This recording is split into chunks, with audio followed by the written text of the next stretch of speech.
Crews in Ellicott have fully contained a grass fire that burned for several hours this evening. The fire broke out just about 4:40 this afternoon.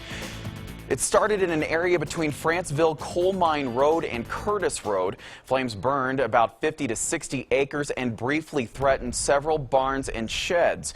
Crews were able to protect all the buildings threatened. Chief Michael Henley tells us it might have been set off by lightning.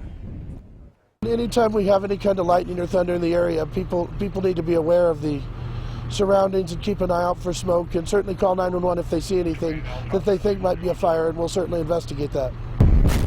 Multiple agencies were called in to assist Ellicott, including Hanover, El Paso County, Stratmore Hills, Falcon, and Schriever Air Force units.